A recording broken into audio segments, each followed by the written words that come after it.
मेरे तो गिरधर गोपाल दूसरो न कोई, मेरे तो गिरधर गोपाल दूसरो न कोई।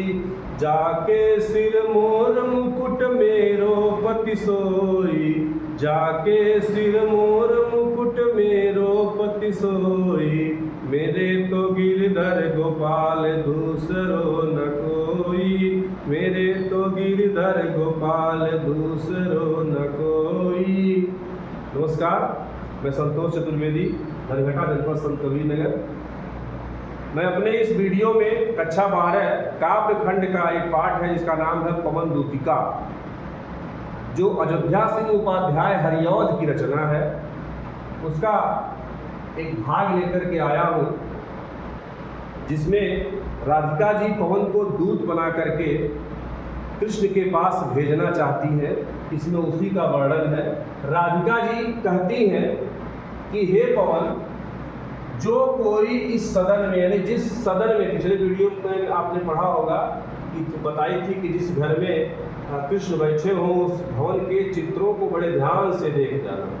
ठीक है, इसमें कह रही है कि जो कोई भी इस सदन वाले घर में चित्र उद्यान माने बगीचे का हो, अगर उस भवन में लगे हुए चित्रों में कोई चित्र ऐसा हो जो बगीचे का चित्र लगा हो, ठीक है, तो और वो प्राणी विपुल माने अत्यधिक, घूमते, बावले माने पागल, से माने के समान, उपमा अलंकार, सासी से जहाँ रहता है वहाँ उपमा अलंकार होता है। कहते हैं और उस वन में, उस उद्यान में जो प्राणी हैं वो विपुल माने अत्यधिक, बावले होकर के घूमते हुए इधर उधर नजर आए।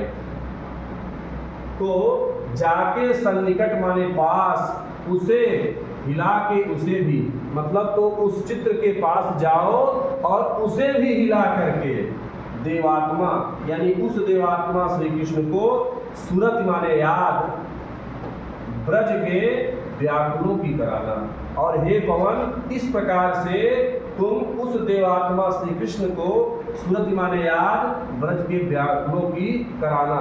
कि जिस तरह से इस उद्यान में जो पशु पक्षी हैं वो इधर उधर पागलों की तरह भटक रहे हैं, उसी तरह से हे श्री कृष्ण इस ब्रज के रहने वाले जो ब्रजवासी हैं वो भी आपके वियोग में इधर उधर तड़प रहे हैं, इधर उधर पागलों की भांति घूम रहे हैं। ठीक है, इसके बाद है, आगे कहती है कि जो कोई कुसुम माने होता है फूल, कुम्हलाया हो, गेह माने घर में, गेह माने घर में और पड़ा हो।